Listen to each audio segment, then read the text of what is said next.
الحمد لله وكفى وسلام على عباده الذين اصطفى خصوصا على سيد الرسل وخاتم الأنبياء وعلى آله المجتبى وأصحابه الأتقياء. أما بعد فإن خير الحديث كتاب الله وخير الهدي هدي محمد صلى الله عليه وسلم وشر الأمور محدثاتها وكل محدثة بدعة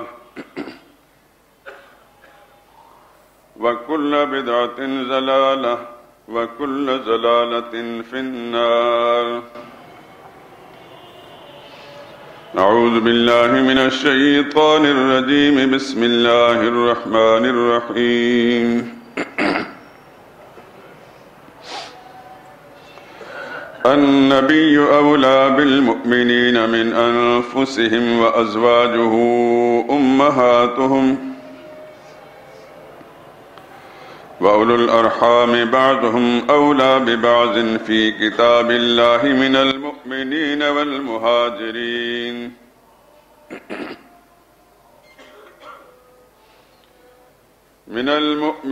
والمهاجرين إلا أن تفعلوا إلى أوليائكم معروفا كان ذلك في الكتاب مسطورا.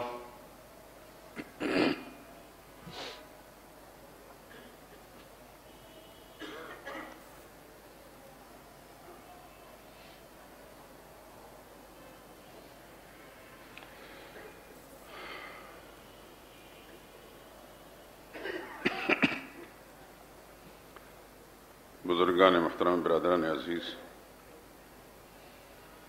قرآن حکیم کی یہ آیت کریمہ جو 21ویں پارے کے آخر میں سورہ احزاب کے 6 نمبر کی آیت ہے، جو اس سے پہلے تسلسل کے ساتھ 3-4 خطبات جمعہ میں تلاوت کی جاتی رہی اور اس کا ترجمہ بھی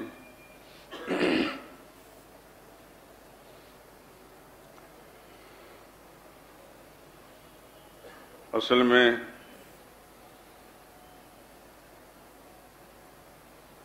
جیسا کہ میں آغاز میں عرض کر چکا تھا،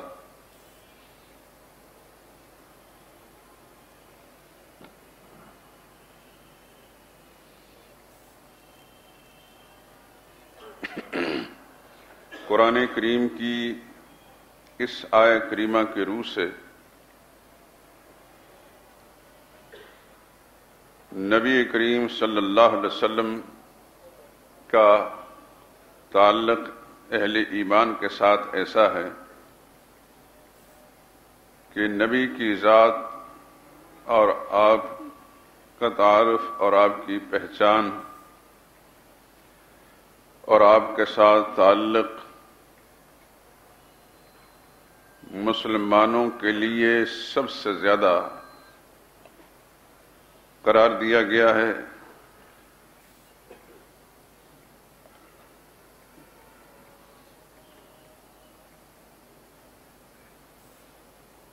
کسی مومن کا تعلق جتنا نبی کے ساتھ ہونا چاہیے اس سے بڑھ کر، بلکہ اس کے برابر بھی دنیا میں کسی انسان، چاہے وہ اس کے ماں باپ اور خاندان کے لوگ ہوں، ان کے ساتھ اتنا تعلق نہیں رکھا جا سکتا. یہ بات اپنی جگہ بالکل مسلمات میں سے ہے.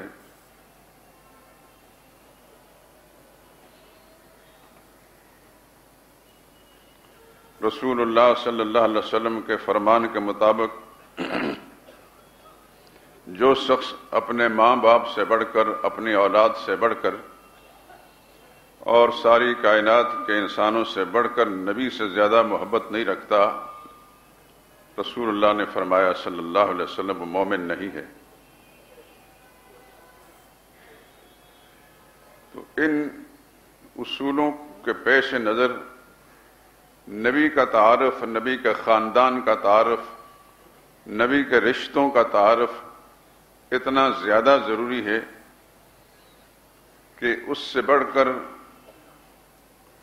دنیا میں کوئی خاندان اور کوئی نسب، حتیٰ کہ اپنا خاندانی سلسلہ نسب بھی اتنا اس کا تعارف ضروری نہیں۔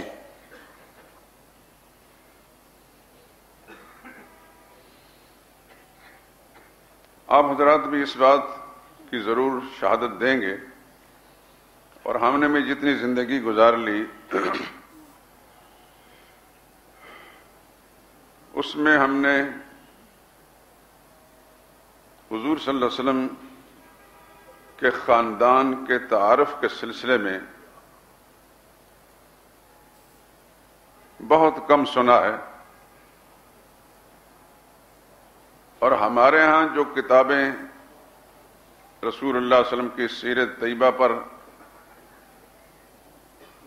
پائی جاتی ہیں ان میں بھی رسول اللہ صلی اللہ علیہ وسلم کے خاندان کا بہت مختصر تعارف ہے۔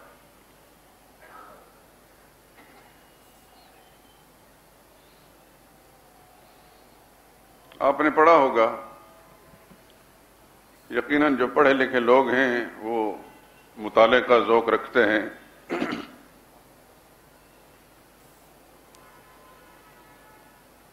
تو رسول اللہ صلی اللہ علیہ وسلم کی سیرت طیبہ پر لکھی جانے والی کتابیں یقیناً آپ کے مطالعے میں آئی ہوں گی کہ آپ کا جو خاندانی سلسلہ ہے دو چار رشتے بیان کر کے بس بات مکمل کر دی جاتی ہے۔ آپ کی والدہ ماجدہ اور ان کے والد کا ذکر آتا ہے، بس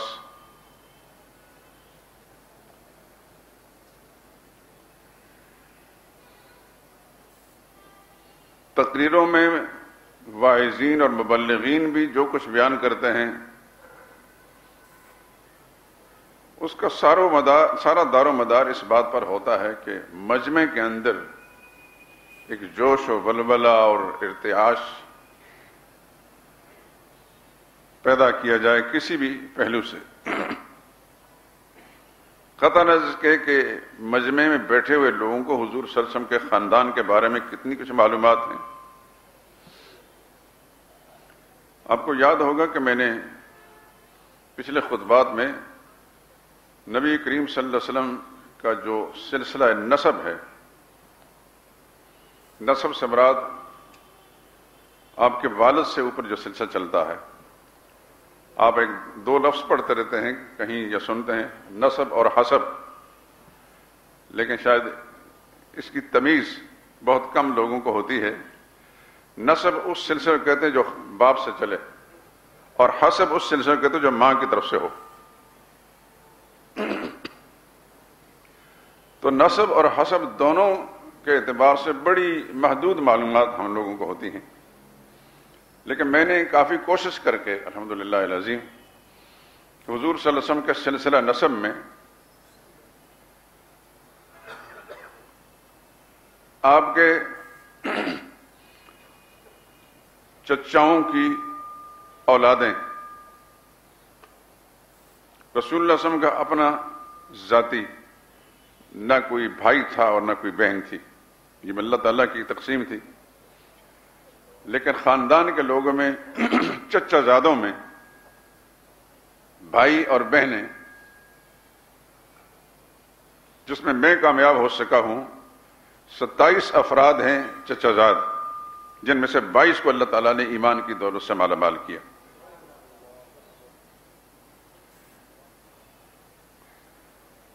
اور 23 چچا زاد بہنیں ہیں جن کو اللہ نے ایمان سے نوازا۔ لیکن آپ یقیناً میری بات کی تائید کریں گے کہ بہت کم آپ کے مطالعے میں اس طرح کی چیزیں آئی ہوں گی یا کسی نے اس کا ذکر کیا ہوگا۔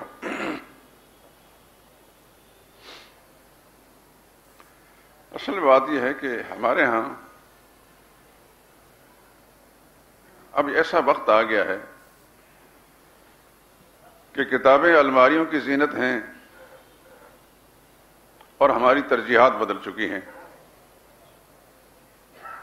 جو پڑھے لکھے لوگ بھی ہیں وہ بھی ان کتابوں کے ساتھ کوئی سروکار نہیں رکھتے جن کتابوں کے ذریعے سے ہمیں اپنا ماضی، دین و ایمان سے تعلق والا جو ماضی ہے اس کی معلومات صحیح ہوں.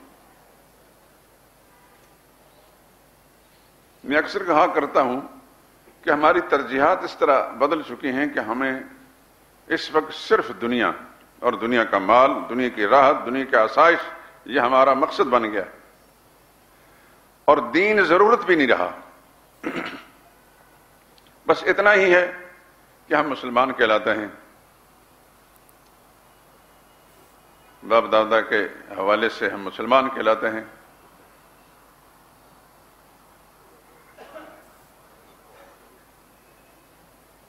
کلمہ ہم نے پڑھ لیا ہے لیکن اس کے بول ہی یاد ہیں. اس میں لا الہ الا اللہ کی حقیقت کیا ہے یہ بہت کم لوگ جانتے ہیں. بلکہ اگر میں یہ دعویٰ کروں کہ ہمارے ائمہ مساجد جو ہمارے مذہبی پیشوا ہیں وہ لا الہ الا اللہ کا نہ مطلب سمجھتے ہیں نہ بیان کر سکتے ہیں. کیونکہ یہ لا الہ الا اللہ کو اس ہستی نے جس کو قریش مکہ سب سے زیادہ راست باز، دیانتدار اور امانت دار کہتے تھے اور 40 سال ان کے سامنے زندگی گزری تھی، کوئی ایک انسان ایسا نہیں تھا کہ رسول اللہ صلی اللہ علیہ وسلم کی ذات میں کوئی ایک نقطہ بیان کر سکتا ہو کہ آپ کے اندر یہ فلاں خامی ہے. نہ آپ کے کردار پر کوئی حرف گیری کر سکتا تھا نہ آپ کی گفتار پر. لیکن یہی لا الہ الا اللہ جب انہوں نے پڑھا تو سارا مکہ مخالف ہو گیا، دشمن ہو گیا، حتیٰ کہ اپنے بھی. اس لیے کہ لا الہ الا اللہ انہوں نے سمجھا تب مخالف ہوئے. اب ہم لا الہ الا اللہ کو اگر بولیں بھی تو سننے والا سمجھتا نہیں، ورنہ ایسی بات نہیں ہے کہ امام الانبیاء صلی اللہ علیہ وسلم پر تو پتھر پھینکے جائیں اور آج کے مولوی کو حلوہ دیا جائے، حلوہ کھلایا جائے. اب بھی اگر لا الہ الا اللہ کو لوگ سمجھیں گے اس کو اس سے زیادہ پتھر ماریں گے. اس لیے قدم قدم پر الہ موجود ہیں کہ ہم لا الہ الا اللہ پڑھتے بھی ہیں اور اللہ کے اور الہ مانتے بھی ہیں.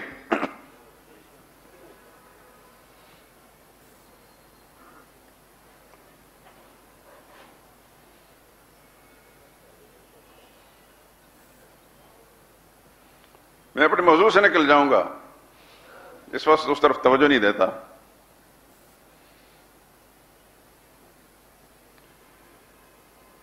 تو اب صورتحال ایسی ہی بن چکی ہے کہ مطالعہ کرنا، کتاب پڑھنا اور کتاب کو سمجھنا اور پھر اپنا فرض سمجھ کر اس کو آگے بیان کرنا یہ ایک شجر ممنوع بن گیا.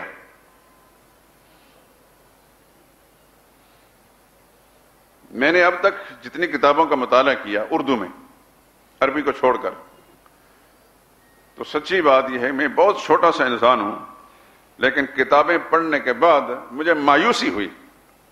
اس لیے کہ دوسرے پہلو سے میں جو مطالعہ کر چکا ہوں، جو حقائق تلاش کر چکا ہوں، تو بڑے بڑے ناموں کے حوالے سے لکھی جانے والی کتابیں جو ہیں اتنی محدود ہیں،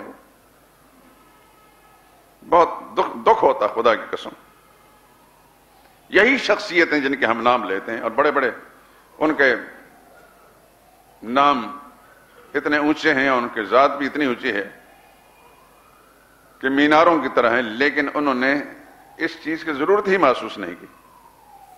مثال کے طور پر میں آپ حضرات سے پوچھتا ہوں، میں نے اگر کوئی بیان کیا ہے تو شاید آپ کو یاد ہوگا، ورنہ اس سے پہلے کسی کتاب میں آپ نے پڑھا کہ رسول اللہ صلی اللہ علیہ وسلم کے کسی ماموں کا نام آپ کو یاد ہے؟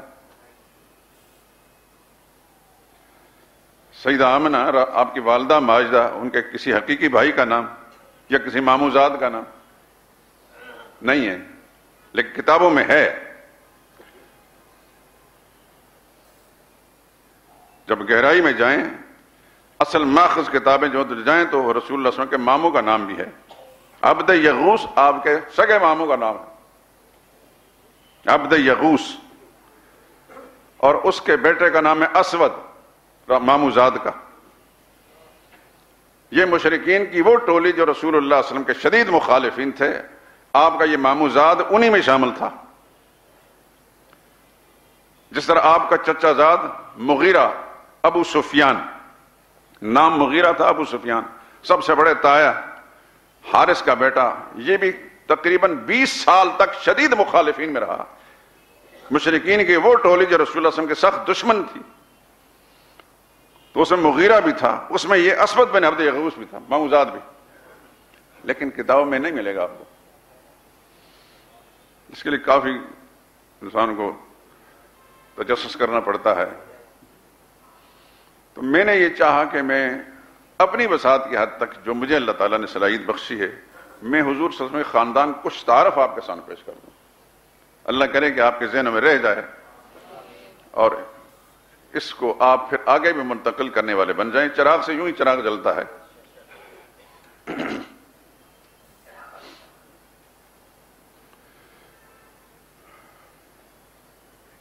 رسول اللہ صلی اللہ علیہ وسلم کی ازواج مطہرات کا میں نے ذکر چھیڑا تھا۔ یہ آپ نے سنا ہے کہ حضور صلی اللہ علیہ وسلم سب سے پہلے ایمان لانے والی ہستی آپ کی زوجہ مطہرہ مقدسہ سلام اللہ علیہا سیدہ خدیجہ ہیں رضی اللہ تعالی عنہا۔ یہ بھی آپ سن چکے ہیں کہ سیدہ خدیجہ رسول اللہ کی زوجیت میں آنے سے پہلے 2 نکاح کر چکی تھیں اور دونوں جگہ سے بیوہ تھیں۔ یہ صحیح بات ہے۔ پہلے شوہر سے عجیب قسم کی، یعنی عجیب باتیں میں پڑھتا ہوں، بڑے بڑے ناموں والے غرض لکھ جائے، لیکن صحیح بات یہ کہ پہلے شوہر سے سیدہ خدیجہ رضی اللہ تعالی عنہ کے 4 بیٹے تھے اور چاروں صاحب ایمان تھے، اور ان کا تذکرہ حافظ بن حجر عسقلانی، یہ 9ویں صدی ہجری کے ایک بہت بڑے محدث گزرے ہیں، بخاری شریف کے شارح، بڑا نام ہے دنیا میں ان کا۔ بخاری شریف کی شرح تو خیر بے شمار لوگوں نے لکھی، لیکن 8ویں 9ویں صدی ہجری میں 2 شخصیتیں ایسی، ایک شافعی تھے، ایک حنفی تھے۔ شافعی تھے حافظ ابن حجر عسقلانی، اور حنفی تھے علامہ بدر الدین عینی۔ یہ آپس میں سالہ بہنوئی بھی تھے، اور مزے کی بات یہ ہے جب کتاب کھنگالا جائے تو بڑی عجیب عجیب باتیں سامنے آتی ہیں۔ حافظ ابن حجر عسقلانی نے بخاری کی شرح لکھنا شروع کی تو انہوں نے، چونکہ ان کے سالہ علامہ بدر الدین عینی حنفی تھے، ان پر ظاہر کیا کہ میں بخاری کی شرح لکھ رہا ہوں۔ انہوں نے کہا کہ آپ جو کچھ لکھیں مجھے بتائیں۔ صداقت کا زمانہ تھا، خیر کا زمانہ تھا، اللہ والے لوگ تھے۔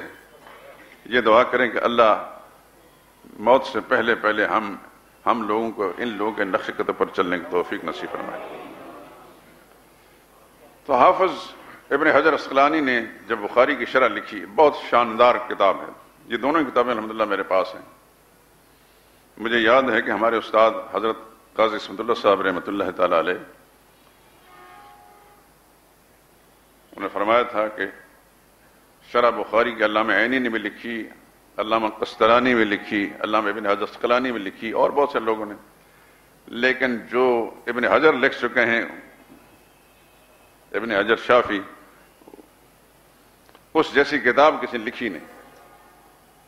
خیر، لیکن چونکہ وہ شافعی المذہب تھے اور جس مذہب پر وہ قائم تھے، انہوں نے اپنے مذہب کے موقف کے لیے احادیث مبارکہ سے استدلال کیے اور احناف پر رد کیا۔ کتاب کا مسودہ جب علامہ عینی کے پاس بھیجا تو انہوں نے دیکھا کہ میرا یہ بہنوئی شافعی ہے، اس نے ہمارے موقف پر رد کیا ہے، تو انہوں نے بھی اپنے طور پر کتاب لکھنا شروع کر دی۔ بخاری شریف کی شرح، اور جہاں جہاں حافظ بن حجر عسقلانی نے رد کیا تھا اس کا جواب دیا، لیکن دونوں رشتہ دار آپس میں بخاری کی شرح لکھنے ایک دوسرے کا، سوائے اس کے کہ ابن حجر نے بتا دیا تھا کہ میں لکھ رہا ہوں، علامہ عینی نے اپنا کام نہیں بتایا تھا۔ ابن حجر نے لکھی 14 جلدوں میں کتاب، علامہ عینی 21 یا 22 جلدوں میں لکھی۔ ادھر علامہ ابن حجر عسقلانی کی کتاب مکمل ہو کر تیار ہوئی، سامنے آئی منظر عام پر، ادھر حافظ عینی نے بھی اپنی کتاب منظر عام پر لے آیا۔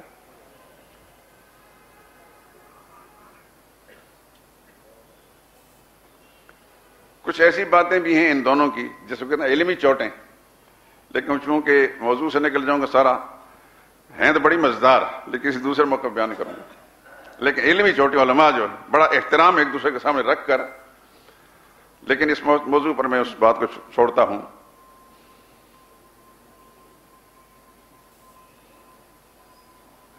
تو یہ کتابیں اس زمانے میں لکھی گئیں، اور دیانتداری کا تقاضا یہ ہے کہ مجموعی طور پر علامہ ابن حجر نے جو کتاب لکھی ہے اس کی نظیر نہیں ہے۔ اسی ابن حجر نے کتاب لکھی ہے صحابہ پر، اس کا نام ہے اصابہ فی تمیز صحابہ، اور بہت ساری کتابیں لوگوں نے لکھی ہیں۔ ایک لطیفے کی بات سناتا ہوں، ہمارا ایک شاگرد عمرے پر آج ہی واپس آیا ہے، اس نے مجھے مکہ معظمہ سے فون کیا، کہنے لگے کوئی چیز چاہیے۔ میں نے کہا جی میں تو کتابوں کا بھوکا آدمی ہوں، مجھے اور کچھ چیز نہیں چاہیے۔ میں نے کتابیں لکھ کر اس کو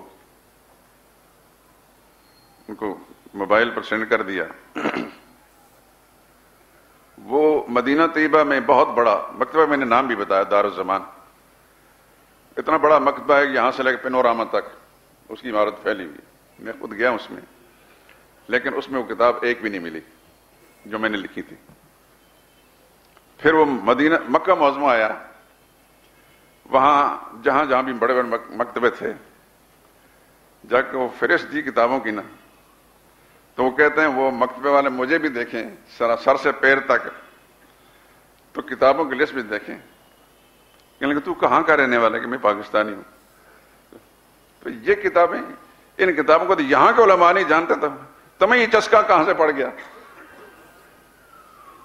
وہ سب صحابہ پر تھی، جتنی کتابیں میں نے کہا اگر مل جائیں تو صحابہ پر، میرے علم میں ہے کہ صحابہ پر لکھی جانے والی دنیا میں کتابیں الحمدللہ العظیم، جس کام کا بھوکا ہوتا ہے اس میں لگا رہتا ہے۔ تو وہ ایک کتاب بھی نہ مدینہ طیبہ سے ملی نہ مکہ معظمہ سے، لیکن ہیں کہ دنیا میں کتابیں۔ میں نے آپ کو بتایا تھا کہ میں وہاں طائف میں جب گیا تو وہاں ایک لائبریری عبداللہ بن عباس رضی اللہ تعالیٰ عنہ کی قبر مبارک پاس بہت بڑی مسجد بھی ہے اور لائبریری بنائی گئی ہے۔ مجھے ایک دوست لے گئے وہاں، وہ تو عربی میں فر بولتے تھے، میں اٹک کر بولتا ہوں، کیونکہ ہمارے ماحول جو نہیں تھاویوں سلوار قمیض میں ملبوس، اور آپ جانتے ہیں کہ سلوار قمیض والوں کو سمجھتے ہیں کہ اس دنیا میں یہ جاہل مخلوق ہے۔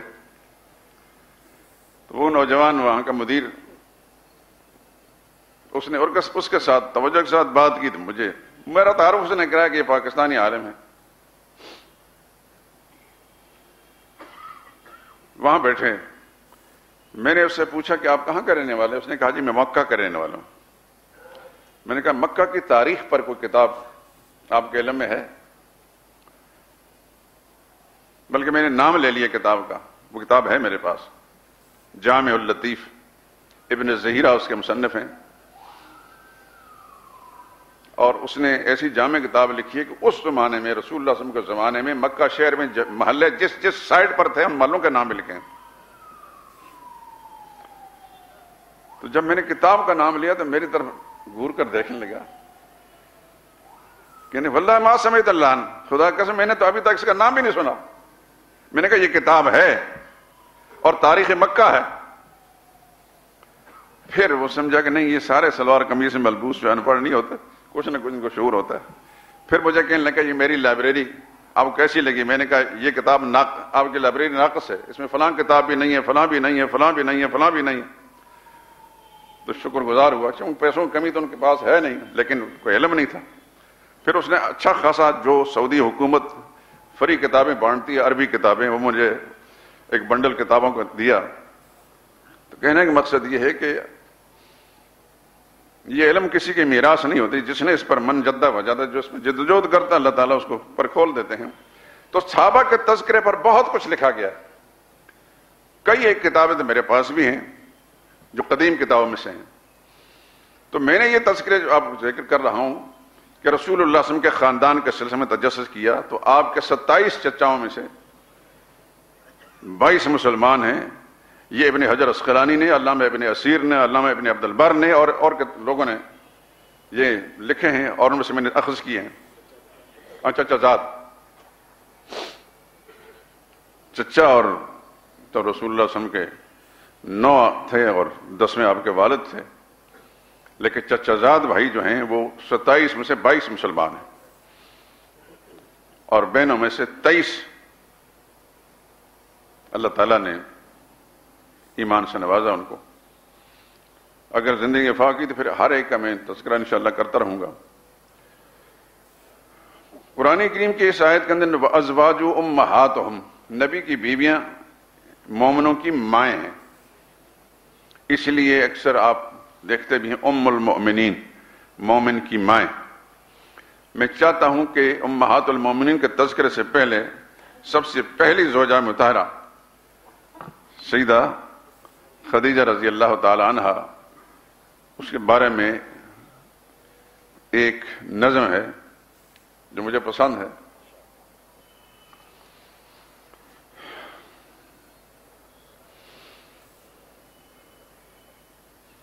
اے شریف و اشرف ام المومنین تجھ پر سلام، اے شریف و اشرف ام المومنین تجھ پر سلام، اے بہشت جاویدانی کی مکین تجھ پر سلام.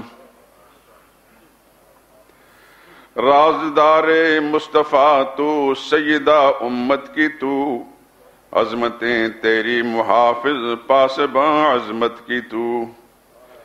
باغ کی کلیوں کا وصف معتبر تو ہی تو ہے، عورتوں میں سب سے پہلی مومنہ تو ہی تو ہے.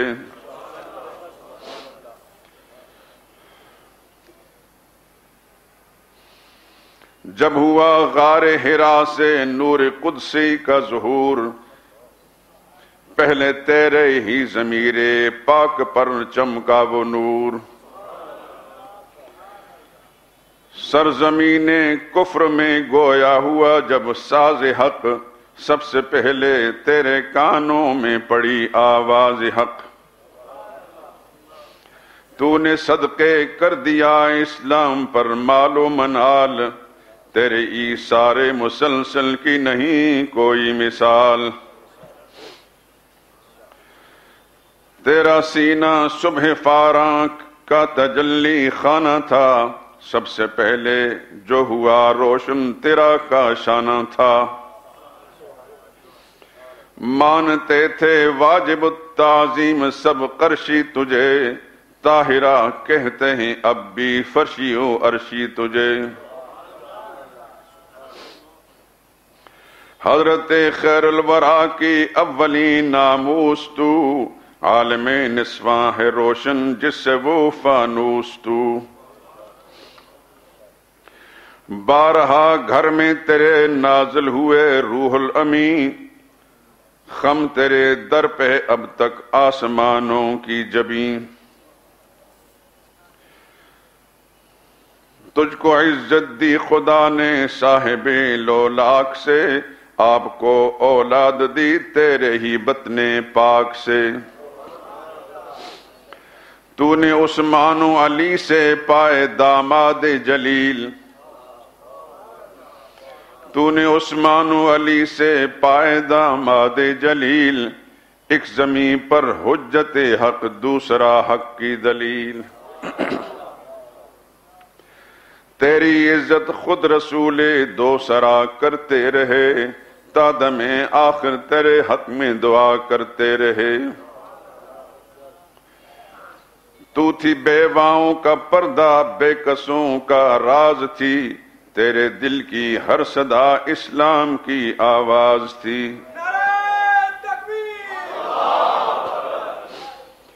جنت علم و عمل سے اسوہ اعلیٰ تیرا، حشر تک مانے گی احسان ملت بیضا تیرا۔ تیری روح پاک پر حوروں کی بستی کے سلام، تیری روح پاک پر حوروں کی بستی کے سلام، تیرے مدفن پر ہوں صبح و شام ہستی کے سلام۔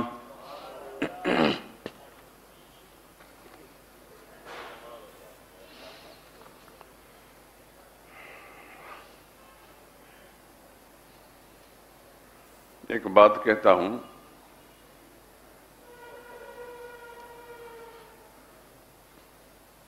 اللہ تعالیٰ نے جو مجھے مزاج عطا کیا ہے، سب سے فوقیت میں اللہ کی عظمت اور اللہ کی توحید کو دیتا ہوں۔ یہ میرے ایمان کی بنیاد ہے۔ دوسرے نمبر پر سرور کائنات صلی اللہ علیہ وسلم کی عظمت، آپ کا احترام اور آپ کا مقام اور آپ کی سیرت طیبہ کا بیان، اور تیسرے نمبر پر ازواج مطہرات سمیت تمام صحابہ کرام رضوان اللہ تعالی علیہ اجمعین، ان کی محبت، ان کی عظمت اور ان کی اہمیت میرے دل پر منقش اللہ نے کر دی ہے، اور جتنا بھی قلبی لگاؤ اور رجحان مجھے حضور صلی اللہ علیہ وسلم کی ذات اقدس اور آپ کے تمام رشتوں کے ساتھ ہے، اس میں ازواج مطہرات بھی ہیں اور صحابہ اکرام، اتنا مجھے دنیا میں اور کسی سے، حتیٰ کہ اپنے ماں باپ سے بھی نہیں۔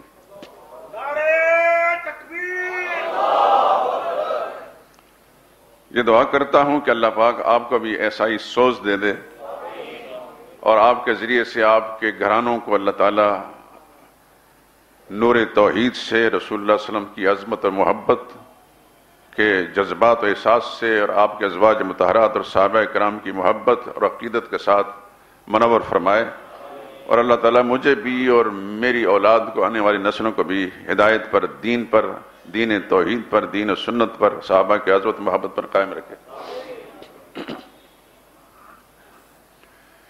پچھلے جمعے میں نے سیدہ خدیجہ رضی اللہ تعالیٰ عنہ کے بارے میں عرض کیا تھا کہ ان کے حضور کی زوجیت میں آنے سے پہلے 2 نکاح ہو چکے تھے۔ ایک بات آپ حضرات نے شروع سے سنی ہے کہ حضور صلی اللہ علیہ وسلم سے عمر میں 40 سال بڑی تھی، یہی ہم نے سنا، یہی ہم نے پڑھا، یہی سمجھا، اسی پر ایک تصور تھا۔ رسول اللہ صلی اللہ علیہ وسلم سے 15 سال بڑی تھی، عمر 40 سال تھی، لیکن کچھ تعجب ہوتا تھا، لیکن کچھ سمجھ آ نہیں رہی تھی۔ بس ٹھیک ہے، ساری دنیا کہتی تو ہم بھی کہتے رہے، لیکن جب تھوڑا سا غلو عقیدت اور تقلیدی ذہن سے ذرا آزاد ہو کر اس کو پڑھا دیکھا تو یہ نتیجہ نکلا کہ سیدہ خدیجہ رضی اللہ تعالی عنہ حضور کی زوجیت میں جب آئیں تو حضور کی عمر مبارک بھی 25 سال تھی اور سیدہ خدیجہ کی عمر بھی 25 ہی سال تھی۔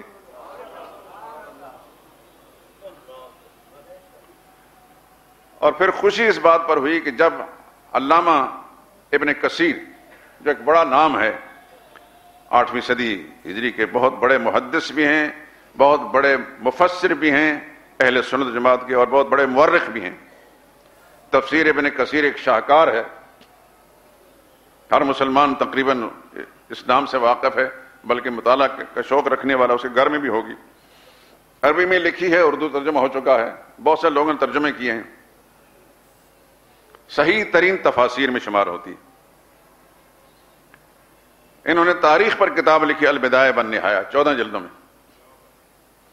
انہوں نے تفسیر پر جامع المسانید حدیث پر کتاب لکھی ہے، بہت بڑی کتاب ہے، 18 جلدوں میں حدیث کا ذخیرہ جمع کیا۔ تو بیک وقت وہ محدث بھی ہیں، مفسر بھی ہیں، مورخ بھی ہیں۔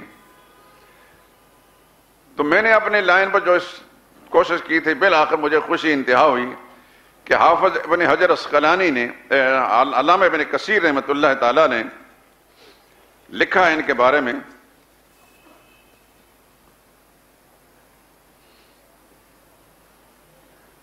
وَكَانَ عُمْرُهَا إِذْ ذَاكَ خَمْسًا وَثَلَاثِينَ۔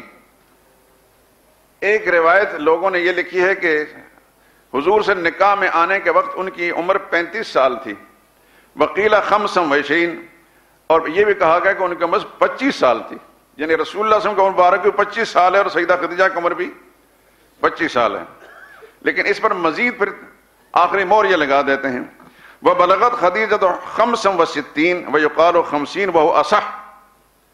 ایک روایت کے مطابق سیدہ خدیجہ جب فوت ہوئی تو اس وقت 65 سال عمر تھی، لیکن یہ بات بھی کہی ہے کہ وہ 50 سال کی تھی، وہ ہوا صحیح بات یہ ہے، کیونکہ دوسرے ذرائع سے معلوم ہے کہ حضور صلی اللہ علیہ وسلم کے ساتھ انہوں نے 25 سال گزارے ہیں،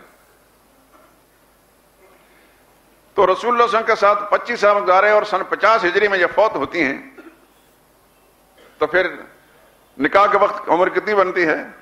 25 ہی سال، اور یہی بات صحیح ہے۔ اس کی وجہ یہ ہے کہ سیدہ خدیجہ رضی اللہ تعالیٰ عنہ کے پہلے 2 شوہروں سے ان کے 5 بچے تھے، جیسے پچھلے جو میں عرض کر چکا ہوں، وہ 5 کے 5 مسلمان تھے، ایک بیٹی تھی، 4 بیٹے تھے۔ ایک بیٹے کا نام حارث ہے، یہ وہی حارث ہیں جو سب سے پہلے شہید ہونے والے ہیں، حضور کی حمایت میں سین کعبہ کے اندر مشرکین نے ان کو شہید کیا تھا، یہ سیدہ خدیجہ کے صاحبزادے ہیں۔ دوسرے بیٹے کا نام طاہر ہے، یہ بھی مسلمان ہیں، صدیق اکبر رضی اللہ تعالیٰ عنہ کے اندر کسی جہاد کے اندر شہید ہوئے۔ تیسرے بیٹے کا نام حالہ ہے، اور چوتھے بیٹے کا نام ہند ہے۔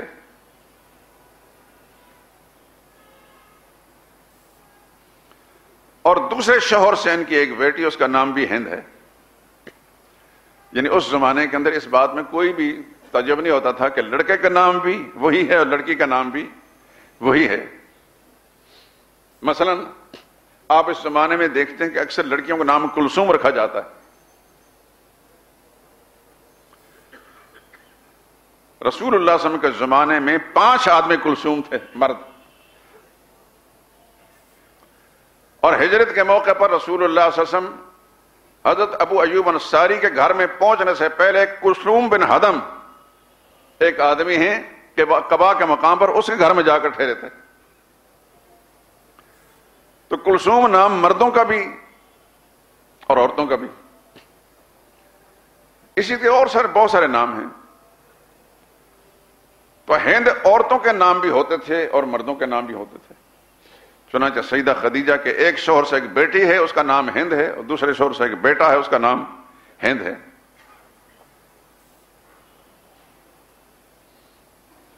اور مزے کی بات ہے کہ سیدہ خدیجہ رضی اللہ تعالی عنہ کے پہلے شوہر کا نام بھی ہند تھا، جو ابو حالہ کہلاتا۔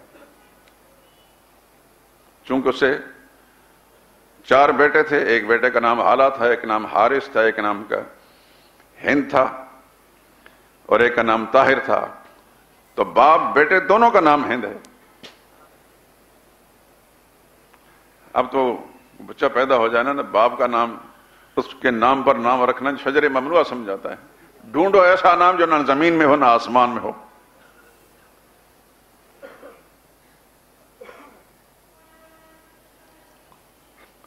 ہماری بچی انگلینڈ میں ہوتی ہے، اس کو اللہ تعالیٰ نے بیٹی عطا فرمائی، تو انہوں نے پیدائش سے پہلے کہیں سوچا تھا، بلکہ کافی عرصہ پہلے، کہ اللہ نے بیٹی دی تو میں اس کا نام فاطمہ رکھوں گی۔ اب بیٹی پیدا ہو گئی، ماشاءاللہ بہت خوبصورت بچی ہے۔ مجھے کہنے لگی یہاں ہمارے ہاں بہت ساری فاطمہ ہیں، یعنی کہ جو سوچ بنی ہوئی، تو میں چاہتی ہوں، اور میں نے کہا آپ نے پہلے ارادہ کیا تھا فاطمہ کے؟ میں ہاں جی کیا تھا۔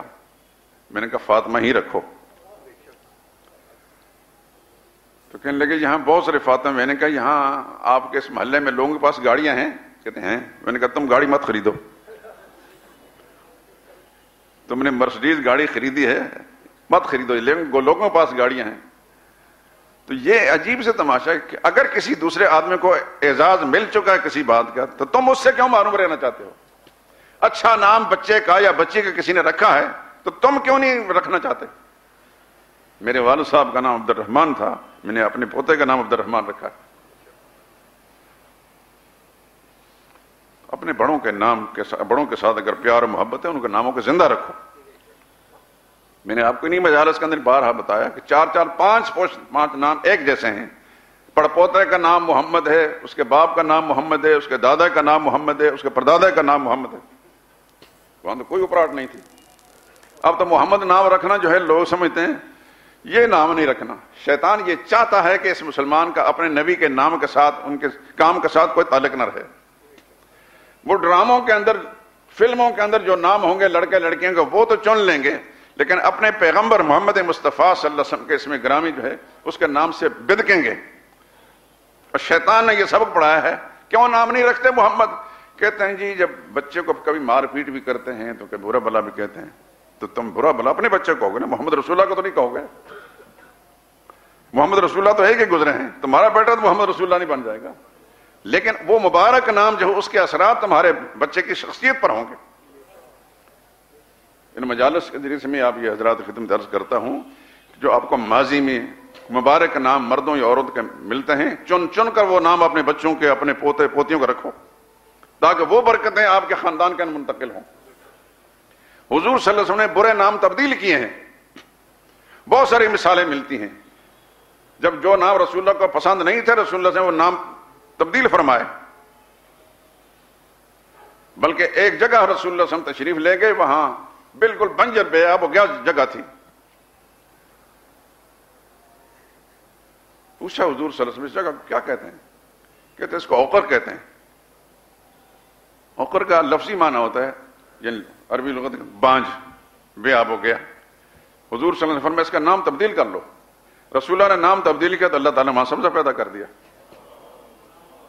نعرے تکبیر! اچھے ناموں کے اچھے اثرات آتے ہیں۔ میں گزارش کروں گا کہ یہ انفرادیت کے چکر کے اندر پڑتے ہوئے اچھے ناموں سے انسان معروم رہ جاتا ہے۔ اپنے بچے اور بچیوں کے نام اچھے نام رکھو، رسول اللہ صلی اللہ علیہ وسلم کے ازواج مطہرات کے ناموں کو سامنے رکھو، رسول اللہ صلی اللہ علیہ وسلم کی بنات طاہرات صاحبزادیاں ہیں، آپ کے نواسی ہیں، ان کے ناموں کو سامنے رکھو، انبیاء اکرام علیہ الصلوۃ والسلام کی ماؤں کے نام ہیں، صحابیات کے نام ہیں۔ کوشش کرو گھروں کے اندر ناول پڑھنے کی بجائے اور ہر وقت ٹی وی اور یہ خرافات جو ہیں ان کو دیکھنے بجائے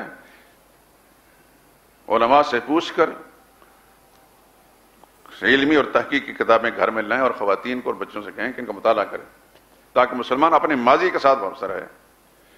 ہمارا حال یہ ہو چکا ہے، خدا کی قسم، میں قرآن کریم میرے سامنے جب میرا خیال ادھر منتقل ہوتا ہے تو مجھے آگ لگ جاتی ہے کہ پاکستان جو کلمے کے نام پر بنایا گیا تھا، یہاں اوپر کی کرسیوں پر بیٹھا ہوا جو ہے وہ سورہ اخلاص نہیں پڑھ سکتا۔ باقی مسائل دینیا کیا جانتا ہوں۔ ابھی کچھ عرصہ پہلے سکھر کے علاقے میں جو بلدیاتی الیکشن کے اندر جو لوگ کامیاب ہوئے تھے، آپ نے نیٹ پر دیکھا ہوگا،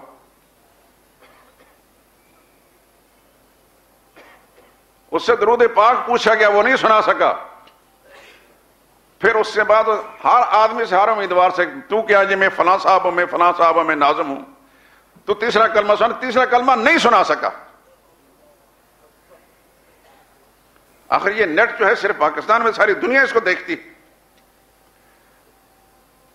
ہم کتنی ڈھیگے بھی مار لیں، ہمارے جو سیاسی جتنے بھی اداکار ہیں کچھ بھی کہہ لیں، ہم بہت ناکام قوم ہیں پاکستان کے بسنے والے دینی اسلام کے نقطہ نظر سے، اور چاہے ہم ترقی کر بھی لیں لیکن دین میں تنزل در تنزل ہے۔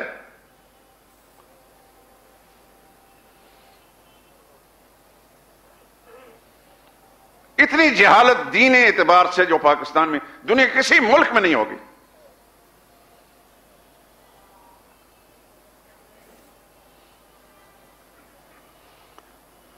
سیدہ خدیجہ رضی اللہ تعالی عنہ کے بارے میں عرض کیا کہ حضور کی زوجیت میں جب آئی ہیں تو اس وقت عمر 25 سال تھی۔ اس سے پہلے 2 شوہروں سے ان کے 5 بچے تھے۔ رسول اللہ صلی اللہ علیہ وسلم سے بھی اللہ تعالیٰ نے ان کو 6 بچے عطا فرمائے۔ نام ذہن میں رکھیں، آپ کے صاحبزادے جو سیدہ خدیجہ کے بطن سے پیدا ہوئے بڑے صاحبزادے کا نام قاسم تھا. حضور صلی اللہ علیہ وسلم کے پہلے صاحبزادے کا نام قاسم تھا. اسی نسبت سے آپ ابو القاسم کہلاتے تھے.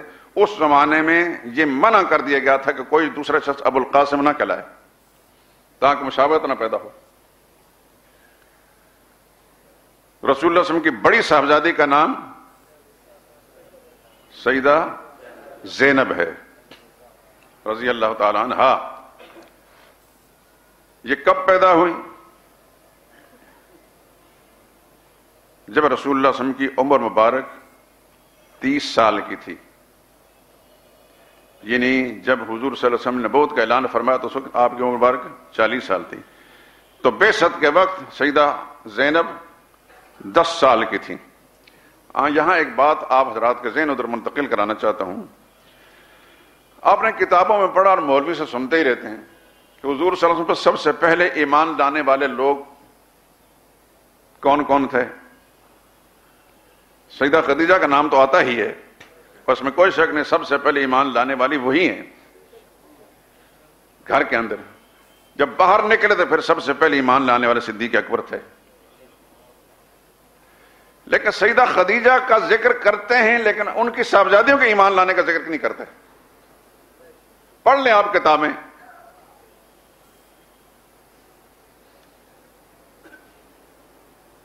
آپ کے ایک غلام حضرت زید کا ذکر کرتے ہیں، سیدنا علی کا ذکر کرتے ہیں جو اس وقت غالباً 8 سال کے تھے.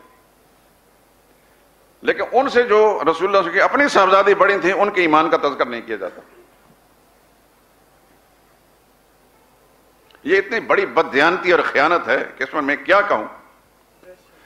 اس کا نتیجہ کہ ہمارے مسلمان بڑوں کو کیا، بچوں کو کیا، خواتین کو یہ پتہ نہیں کہ سیدہ خدیجہ رضی اللہ تعالی عنہا کے ساتھ ان کی صاحبزادیاں بھی ایمان لائیں کہ نہیں. پہلے تو صاحبزادیوں کو جانتا ہی کوئی نہیں. اگر جان گیا تو اس کو پھر اس کے ایمان کا پتہ نہیں کہ کب ایمان لائیں. اپنی والدہ ماجدہ کے ساتھ ہی ایمان لائیں. شروع میں ایمان لانے والوں میں جہاں حضرت خدیجہ ہیں، ان کی صاحبزادی سیدہ زینب ہیں، ان کی صاحبزادی دوسری صاحبزادی سیدہ رقیہ ہیں، ان کی تیسری صاحبزادی حضرت ام کلثوم ہیں. سیدہ فاطمہ رضی اللہ تعالی عنہ کی تاریخ ولادت، سن ولادت 41واں سال ہے. یعنی رسول اللہ صلی اللہ علیہ وسلم کی عمر کا 41واں سال تھا، نبوت مل چکی تھی تو حضرت سیدہ فاطمہ رضی اللہ تعالی عنہ پیدا ہوئی. تو حضور صلی اللہ علیہ وسلم پر اولین ایمان لانے والوں میں جہاں سیدہ خدیجہ ہیں وہاں آپ کی صاحبزادیاں بھی ہیں. اولین ایمان لانے والے میں سیدنا زید ہیں جو سیدہ خدیجہ کے غلام تھے، پھر رسول اللہ صلی اللہ علیہ وسلم کو انہوں نے ہبہ کر دیا تھا. اولین ایمان میں سیدہ علی بھی ہیں، لیکن ان سے پہلے ابوبکر صدیق ایمان لائے.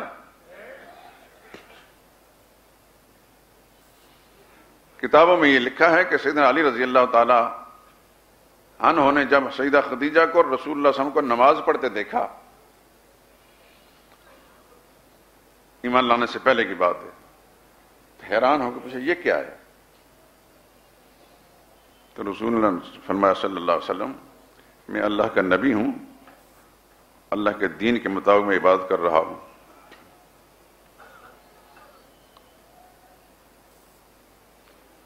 سیدنا علی نے فرمایا یہ انوکھی سی چیز ہے. حضور نے فرمایا تم بھی مان لو مجھے اللہ کا نبی. سیدنا علی نے فرمایا کہ میں اپنے ابا سے ذکر کروں گا، اس بات کا میں اپنے والد سے ذکر کروں گا، ابو طالب سے. ان سے ذکر کیا. اللہ تعالیٰ نے پھر ایک رات گزری تھی کہ ان کے دل کے اندر ایمان کی عظمت ڈال دی، اور اگلے دن سیدنا علی رضی اللہ تعالیٰ عنہ ایمان لے آئے. لیکن حضرت علی رضی اللہ تعالیٰ عنہ سے پہلے سیدہ خدیجہ اور سیدہ خدیجہ کی تینوں صاحبزادیاں ایمان لائیں، جن کا ہمارے خائن مصنفین ذکر نہیں کرتے. میرے اس بیان کو شروع کرنے کا مقصد یہ ہے کہ میں اصل حقائق جو ہیں ان سے پردے ہٹاؤں اور آپ حضرات تک صحیح صورتحال پہنچاؤں.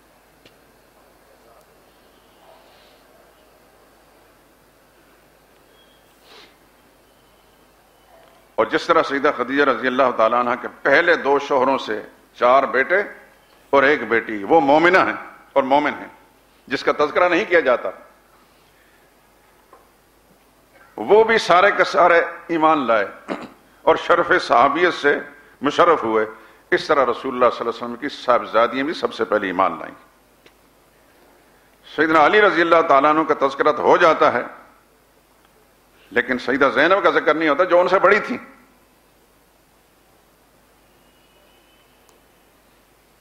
تو یہ آپ حضرات ذہن کے اندر رکھیں کہ حضور صلی اللہ علیہ وسلم کی جو پہلی زوجہ مطہرہ ہے ان کی اولادوں میں سے کون کون ایمان لائے. حضور کی تو ساری اولاد مومن تھی لیکن حضور صلی اللہ علیہ وسلم کی اولاد سے پہلے سیدہ خدیجہ رضی اللہ تعالیٰ عنہ کے پہلے شوہروں سے جو 5 بچے تھے، 1 بیٹی 4 بیٹے، وہ سارے کے سارے مومن بن کے ان میں سے ایک بیٹا وہ ہے جو سب سے پہلے رسول اللہ صلی اللہ علیہ وسلم پر اپنی جان قربان کر گیا. ایک دفعہ میں کہیں بیٹھا تھا تو ایک پروگرام وہاں لگا ہوا تھا، ٹی وی پروگرام چل رہا تھا، تو سوال ہی پوچھا تھا کہ سب سے پہلے شہید ہونے والا کون ہے. تو جو ٹی وی اینکر تھا نہ اس کو پتا تھا نہ بتانے والوں کو پتا تھا. سوچتے سوچتے حضرت سمیہ کا نام آیا. اس میں کوئی شک نہیں کہ خواتین میں سب سے پہلے حضرت سمیہ شہید ہونے والی ہیں، لیکن ان سے کہیں پہلے حضرت حارث بن ابی حالہ رضی اللہ تعالیٰ عنہ شہید ہوئے ہیں سب سے پہلے. اور یہ سین کعبہ کے اندر جو ہے مشرکین نے ان پر ایسا اللہ بولا کہ رسول اللہ صلی اللہ علیہ وسلم کو بچاتے بچاتے یہ شہید ہو گئے. اللہ کی کروڑ رحمتیں ان پر نازل ہوں. سبحانک اللہم و بحمدک لا الہ الا انت.